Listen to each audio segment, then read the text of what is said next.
Hello friends, welcome to my YouTube channel. आज हम आप सबके लिए लाए हैं मॉडल प्रैक्टिस सेट नंबर 13 है।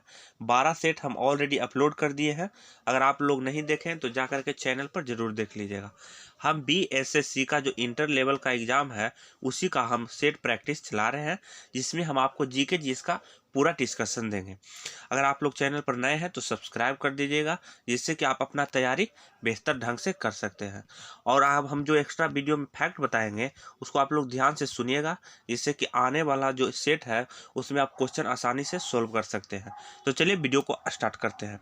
पहला क्वेश्चन है, पुस्तक BR डिस्प्लेस्ड के लेखक कौन है? बताइए कौन है? का करेक्ट आंसर हो जाएगा मलाला यूसुफजाई है, जो कि पुस्तक BR डिस्प्लेस्ड के लेखक हैं। मलाला यूसुफजाई को नोबेल पुरस्कार कब मिला था? तो 2014 में इन्हें नोबेल पुरस्कार मिला था। ऑप्शन नंबर सी आपका करेक्ट आंसर हो जाएगा। अगला क्वेश्चन देख लेते हैं, निम्नलिखित में से कौन सा एक राजकोषीय नीति का उपकरण नहीं है? बताइए कौन है जो कि राजकोषीय नीति का उपकरण नहीं है? तो आपका करेक्ट आंसर हो जाएगा ब्याज दर है, जो कि राजकोषीय नीति का उपकरण नहीं है, या RBI की मौद्रिक एवं शाखा नीति का उपकरण है। ऑप्शन नंबर सी आपका करेक्ट आंसर हो जाएगा। अगला क्वेश्चन देख लेते हैं, जैसे जैसे अर्थव्यवस्था विकसित होती है राष्ट्रीय आय की में तृतीय क्षेत्र का अंश है। बताइए कौन है? का करेक्ट आंसर हो जाएगा बढ़ता जाता है। क्या होता है? तो तृतीय क्षेत्र में बढ़ता जाता है। तृतीय क्षेत्र के अंतर्गत कौन कौन आता है? तो व्यापार है, जो कि तृतीय क्षेत्र के अंतर्गत आता है। परिवहन है, जो कि तृतीय क्षेत्र के अंतर्गत आता है। और बैंक है, जो कि तृतीय क्षेत्र के अंतर्गत आता है। ऑप्शन नंबर सी आपका करेक्ट आंसर हो जाएगा। अगला क्वेश्चन देख लेते हैं, जापान का कौन सा बंदरगाह रेशम बंदरगाह के नाम से जाना जाता है? बताइए कौन सा बंदरगाह? का करेक्ट आंसर हो जाएगा योकोहामा बंदरगाह, जो कि रेशम बंदरगाह के नाम से जाना जाता है। यह जापान के पूर्व मध्य होन्शु द्वीप में स्थित है। ऑप्शन नंबर डी आपका करेक्ट आंसर हो जाएगा। अगला क्वेश्चन है, निम्नलिखित में से कौन सा भारत के पूर्वी तट पर सबसे गहरा स्थलबद्ध एवं समुचित सुरक्षा युक्त बंदरगाह है? कौन है? तो करेक्ट आंसर हो जाएगा विशाखापत्तनम। ऑप्शन नंबर एक आपका करेक्ट आंसर हो जाएगा। अगला क्वेश्चन है, निम्नलिखित में से कौन सा नेता नरमपंथी था? बताइए कौन सा नेता थे जो कि नरमपंथी थे? और करेक्ट आंसर हो जाएगा दादा भाई नौरोजी है, जो कि नरमपंथी दल के नेता थे। वो भी बाल गंगाधर तिलक तो गरम दल के नेता थे, लाला लाजपत राय गरम दल के नेता थे, और बिपिन चंद्र पाल गरम दल के नेता थे, लेकिन दादा भाई नौरोजी नरम दल के नेता थे। ऑप्शन नंबर बी आपका करेक्ट आंसर हो जाएगा। अगला क्वेश्चन देख लेते हैं, होम रूलिंग की स्थापना किसने की थी? बताइए होम रूलिंग की स्थापना किसने किया था? करेक्ट आंसर हो जाएगा श्रीमती एनी बेसेंट ने होम रूलिंग की स्थापना किया था। कब किया था? तो 1916 ईस्वी में होम रूलिंग की स्थापना हुई थी। ऑप्शन नंबर एक आपका करेक्ट आंसर हो जाएगा। अगला क्वेश्चन देख लेते हैं, इंडियन नेशनल यूनियन की स्थापना कब हुई थी? बताइए कब हुआ था? वह करेक्ट आंसर हो जाएगा 1884 ईस्वी में इसकी स्थापना हुआ था। किसने किया था? तो A.O. हुम ने इसके स्थापना किया था। ऑप्शन नंबर बी आपका करेक्ट आंसर हो जाएगा। अगला क्वेश्चन देखते हैं, पूर्ण स्वराज की घोषणा के बाद प्रथम स्वतंत्रता दिवस कब मनाया गया? बताइए कब मनाया गया था? आपका करेक्ट आंसर हो जाएगा 26 जनवरी 1930 को प्रथम स्वतंत्रता दिवस मनाया गया था। पूर्ण स्वराज की घोषणा कब हुआ था? तो 1929 ईस्वी में पूर्ण स्वराज की घोषणा हुआ था। कौन से अधिवेशन में? तो लाहौर अधिवेशन में यह घोषणा हुआ था। ऑप्शन नंबर सी आपका करेक्ट आंसर हो जाएगा। अगला क्वेश्चन देख लेते हैं, भारत में प्रथम अंतरिम सरकार की स्थापना कब की गई? बताइए कब की गई थी? आपका करेक्ट आंसर हो जाएगा 2 सितंबर 1946 को अंतरिम सरकार की स्थापना की गई थी। ऑप्शन नंबर बी आपका करेक्ट आंसर हो जाएगा। अगला क्वेश्चन है, निम्नलिखित में से कौन सा मृत ज्वालामुखी है? बताइए कौन मृत ज्वालामुखी है? तो माउंट पोपा है, जो कि मृत ज्वालामुखी है। यह कहाँ है? तो बर्मा में यह स्थित है। बर्मा म्यांमार का पुराना नाम है। अगला देख लेते हैं, स्ट्रॉम्बेली कहाँ है? तो स्ट्रॉम्बेली है जो कि इटली में है। उसके बाद माउंट एटना कहाँ है? तो माउंट एटना भी इटली में ही ज्वालामुखी है। और उसके बाद माउंट फ्यूजिमिया कहाँ है? तो ये है जापान में स्थित ज्वालामुखी है। लेकिन ये तीनों ज्वालामुखी है जो कि सक्रिय ज्वालामुखी है, लेकिन माउंट पोपो है जो कि मृत ज्वालामुखी है। ऑप्शन नंबर सी आपका करेक्ट आंसर हो जाएगा। अगला क्वेश्चन देख लेते हैं। निम्नलिखित में से कौन सा पंचायतों के वित्तीय स्थिति पुनरावलोकन करने के लिए वित्त आयोग का गठन कर सकता है? बताइए कौन कर सकता है? आपका करेक्ट आंसर हो जाएगा संबंधित राज्य के राज्यपाल। इसका वर्णन अनुच्छेद कितना में किया गया है? तो अनुच्छेद है जो कि 243 के 1 में इसका वर्णन किया गया है। ऑप्शन नंबर डी आपका करेक्ट आंसर हो जाएगा। अगला क्वेश्चन देख लेते हैं। गदर पार्टी की स्थापना किसने की? बताइए गदर पार्टी की स्थापना किसने किया था? तो आपका करेक्ट आंसर हो जाएगा लाला हरदयाल, काशीराम और सोहन सिंह ने गदर पार्टी की स्थापना किया था। कब किया था? तो 1913 ईस्वी में गदर पार्टी की स्थापना हुआ था। ऑप्शन नंबर बी आपका करेक्ट आंसर हो जाएगा। अगला क्वेश्चन देख लेते हैं। किस संस्था ने 2020 का नोबेल शांति पुरस्कार जीता? बताइए किसने जीता था? तो करेक्ट आंसर हो जाएगा विश्व खाद्य प्रोग्राम ने 2020 का नोबेल शांति पुरस्कार जीता था। विश्व खाद्य प्रोग्राम की स्थापना कब हुआ? इसका मुख्यालय कहाँ है? इसका मुख्यालय है जो कि रोम है। इटली की राजधानी रोम में स्थित है। ऑप्शन नंबर डी आपका करेक्ट आंसर हो जाएगा। अगला क्वेश्चन देख लेते हैं। नाथपा झाकड़ी परियोजना निम्नलिखित में से किस नदी पर अवस्थित है? बताइए नाथपा झाकड़ी परियोजना किस नदी पर स्थित है? उसका करेक्ट आंसर हो जाएगा सतलुज नदी पर यह स्थित है। सतलुज नदी पर यह स्थित है। कहाँ है? तो हिमाचल प्रदेश में। कहाँ? हिमाचल प्रदेश में है। ऑप्शन नंबर डी आपका करेक्ट आंसर हो जाएगा सतलुज। अगला क्वेश्चन देख लेते हैं। इनमें से कौन सी भारत के राष्ट्रपति के पद के लिए आवश्यक योग्य नहीं है? बताइए कौन नहीं है? तो करेक्ट आंसर हो जाएगा संसद के किसी सदन का सदस्य हो, यह जरूरी नहीं है। बाकी सब जरूरी है। भारत का हुआ नागरिक हो, यह सही है। उसका उम्र 35 वर्ष से अधिक हो, यह भी होना जरूरी है।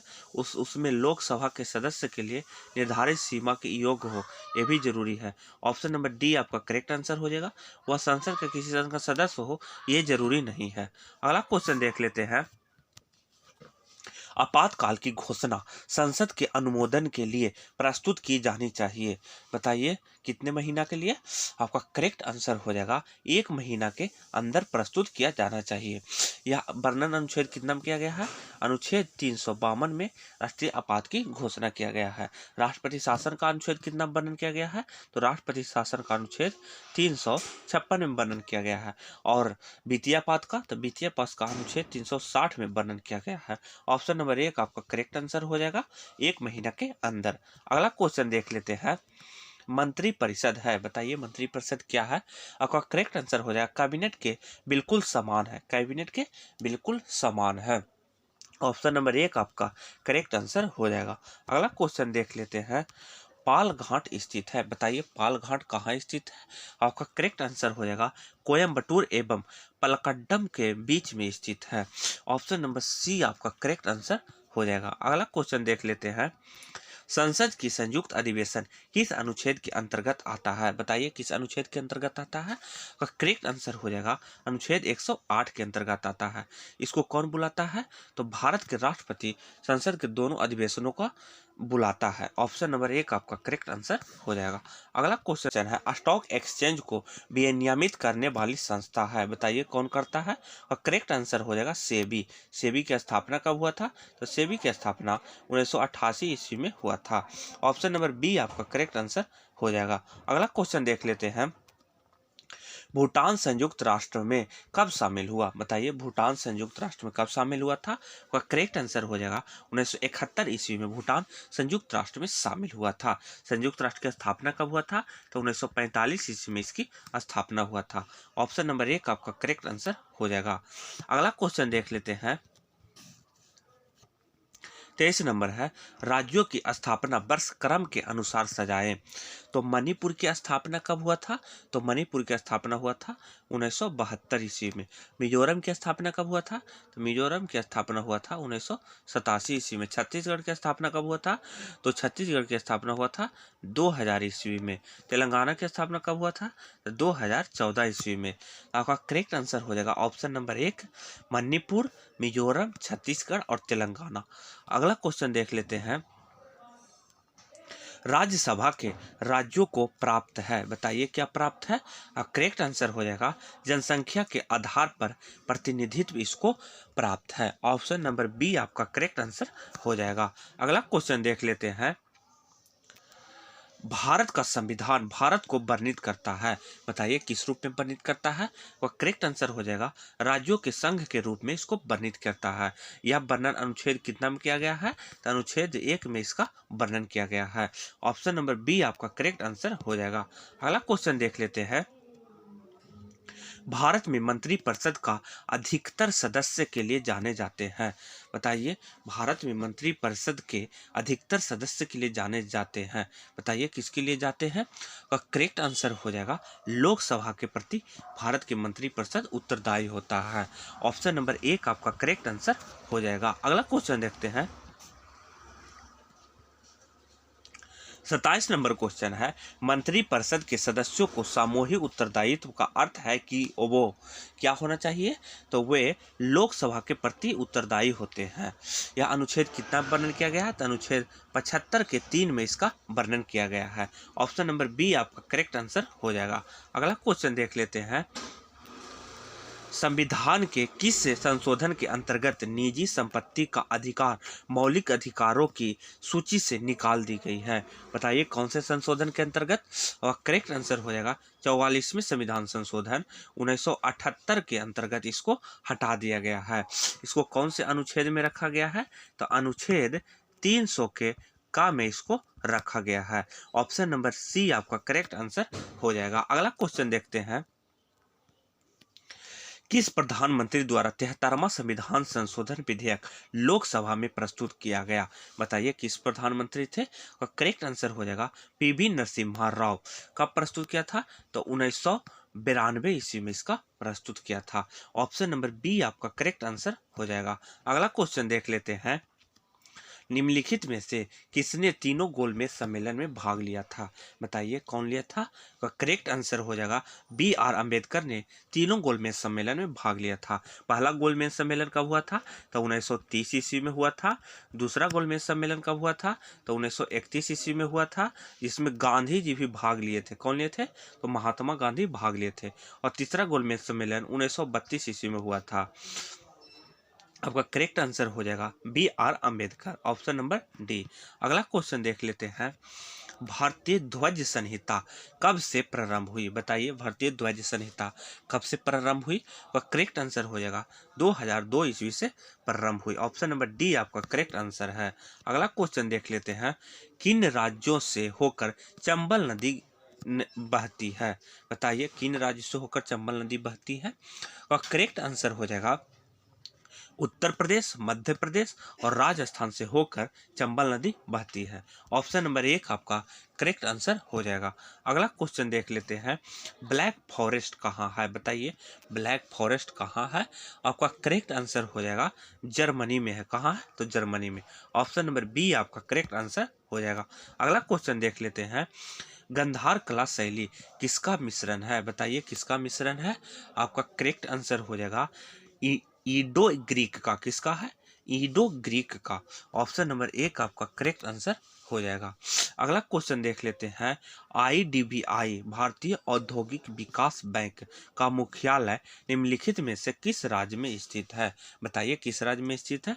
आपका करेक्ट आंसर हो जाएगा यह मुख्यालय महाराष्ट्र में स्थित है। महाराष्ट्र की राजधानी मुंबई में है। इसकी स्थापना कब हुआ था? तो आईडीबीआई की स्थापना 1964 ईस्वी में हुआ था। ऑप्शन नंबर 1 आपका करेक्ट आंसर हो जाएगा महाराष्ट्र। अगला क्वेश्चन देख लेते हैं। निम्नलिखित में से कौन सी नदी गुजरात राज्य में अरब सागर के कैबी खाड़ी खंभात की खाड़ी में गिरती है? बताइए कौन सी नदी खंभात की खाड़ी में गिरती है? करेक्ट आंसर हो जाएगा ताप्ती नदी है जो कि खंभात की खाड़ी में गिरती है। ऑप्शन नंबर सी आपका करेक्ट आंसर हो जाएगा। अगला क्वेश्चन देखते हैं, किसी देश का मानक समय ग्रीनविच के मध्य समय से कितने गुणांक के अंतर में रहता है? बताइए कितना गुणक के अंदर में रहता है? करेक्ट आंसर हो जाएगा 4 मिनट का अंतर रहता है। ऑप्शन नंबर डी आपका करेक्ट आंसर हो जाएगा। अगला क्वेश्चन है, निम्नलिखित में से किस राज्य में राज्यपाल को कानून व्यवस्था तथा उससे संबंधित उसके कार्यों का निर्वहन के संबंध में संविधान के अनुच्छेद 371 के एच के तहत विशेष जिम्मेदारी दी गई है? बताइए कौन से राज्य है? तो आपका करेक्ट आंसर हो जाएगा Arunachal Pradesh. Option number B आपका करेक्ट आंसर हो जाएगा। अगला क्वेश्चन देखते हैं, निम्नलिखित में से कौन सा सुमेलित नहीं है? डेनिश भाषा है जो कि डेनमार्क का, सही है। डच भाषा नीदरलैंड्स में बोला जाता है, सही है।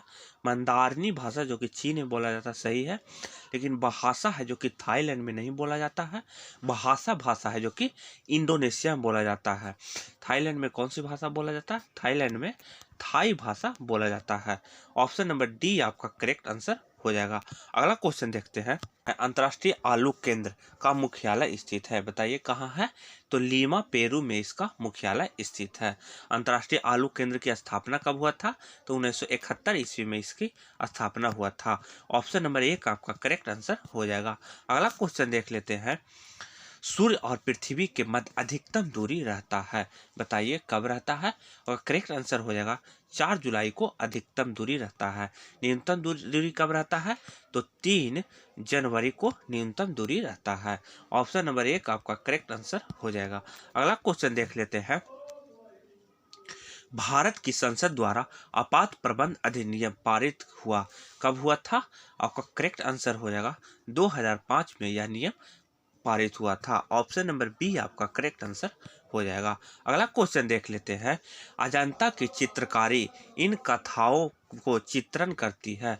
बताइए कौन सी कथाओं को चित्रण करती है? तो करेक्ट आंसर हो जाएगा जातक।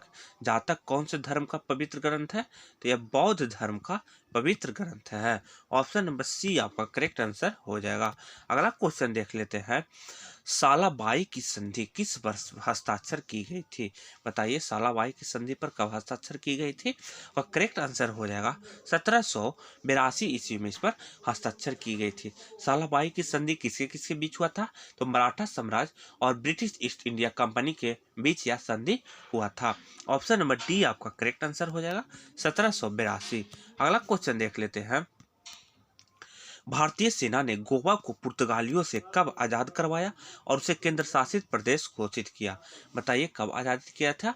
और करेक्ट आंसर हो जाएगा 1961 ईस्वी में गोवा आजाद हुआ था। पूर्ण राज्य गोवा कब बना था? तो 1987 ईस्वी में इसको पूर्ण राज्य का दर्जा दिया गया था। ऑप्शन नंबर बी आपका करेक्ट आंसर हो जाएगा। अगला क्वेश्चन देख लेते हैं,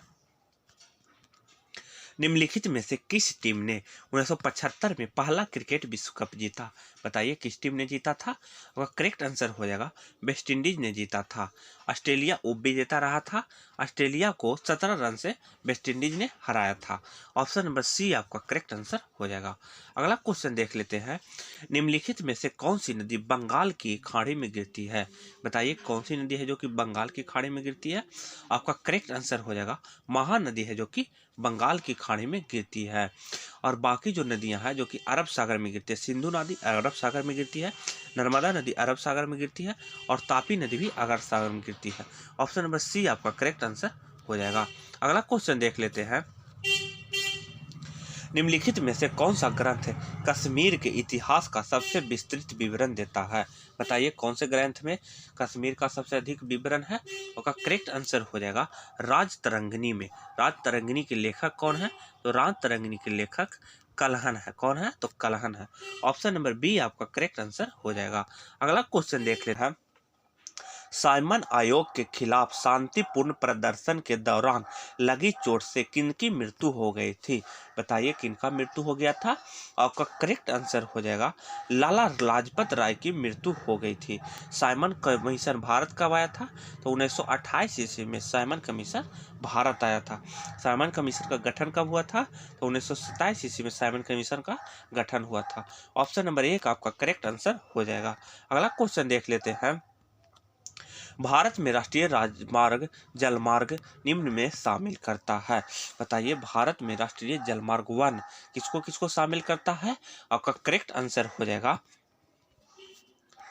गंगा भागीरथी हुगली नदी को, हल्दिया इलाहाबाद खंड को। ऑप्शन नंबर डी आपका करेक्ट आंसर हो जाएगा। अगला क्वेश्चन देख लेते हैं। इनमें से कौन सी सबसे प्राचीन प्राणी है? बताइए कौन से सबसे प्राचीन प्राणी है? आपका करेक्ट आंसर हो जाएगा बैक्टीरिया है जो कि सबसे प्राचीन प्राणी है। बैक्टीरिया की खोज कब हुआ था? तो 1683 ईस्वी में हुआ था। किसने किया था? तो ल्यूवेन हॉक ने किया था। ल्यूवेन हॉक कहाँ के थे? तो हॉलैंड के वैज्ञानिक थे। ऑप्शन नंबर बी आपका करेक्ट आंसर हो जाएगा। अगला क्वेश्चन देख लेते हैं। नमक मिलाने से खाद्य पदार्थ के संरक्षण होता है क्योंकि यह, बताइए क्या करता है? आपका करेक्ट आंसर हो जाएगा कशों में से पानी खींच लेता है और बैक्टीरिया को मार देता है। ऑप्शन नंबर सी आपका करेक्ट आंसर हो जाएगा। अगला क्वेश्चन देख लेते हैं। मरुस्थल के पौधे के लिए अधिकांश संभावना है कि, बताइए क्या संभावना है?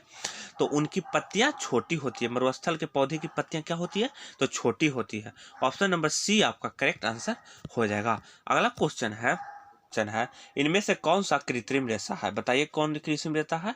तो नायलॉन कृत्रिम रेशा है। कृत्रिम रेशा क्यों है? क्योंकि नायलॉन एक पॉलीमर रेशा है और यह रासायनिक तरीका से बनाया जाता है।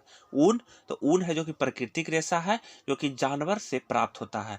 भेड़ होता है ना, भेड़ के जो बाल होता है उससे ऊन प्राप्त होता है। रुई, रुई किससे प्राप्त होता है? तो रुई पौधे से प्राप्त होता है।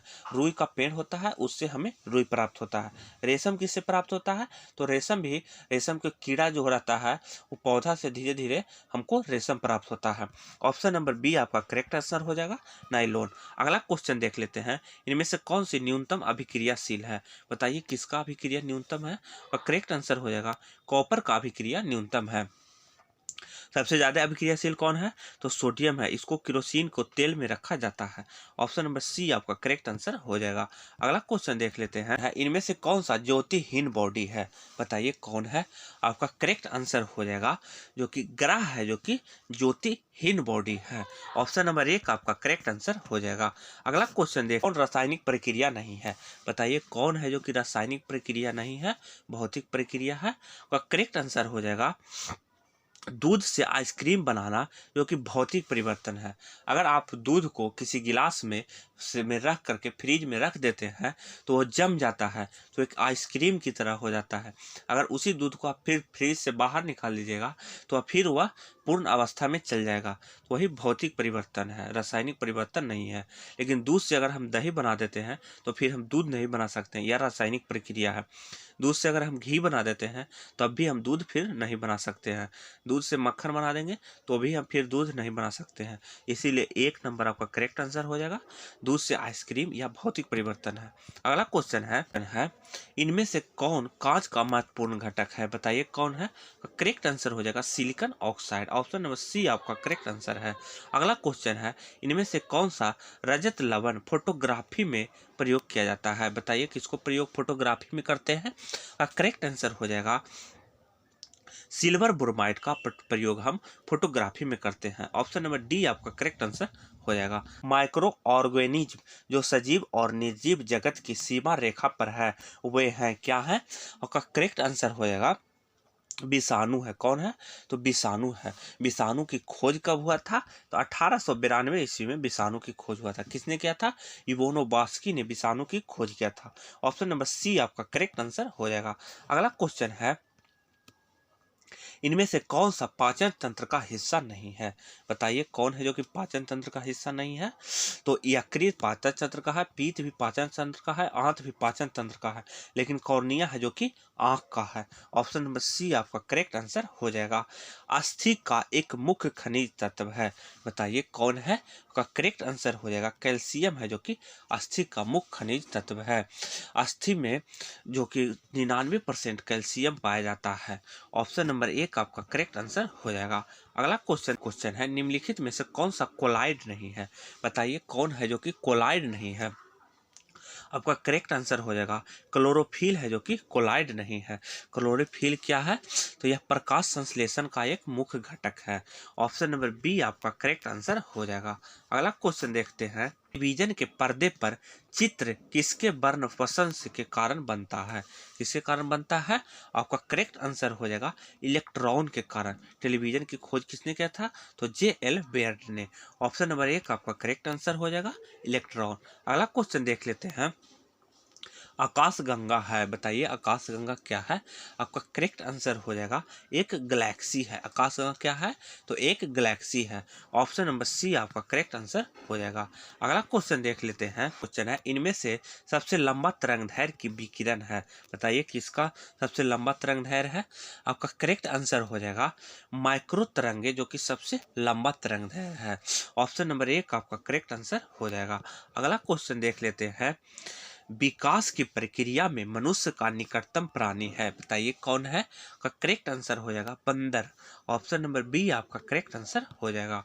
अगला क्वेश्चन देख लेते हैं निम्नलिखित में से कौन अदिश राशि है? बताइए कौन है जो कि अदिश राशि है? का करेक्ट आंसर हो जाएगा शक्ति है जो कि अदिश राशि है। ऑप्शन नंबर सी आपका करेक्ट आंसर हो जाएगा। अगला क्वेश्चन देख लेते हैं किस रंग की सतह ताप विकिरण का सर्वोत्तम विकिरण है? बताइए किस रंग का है?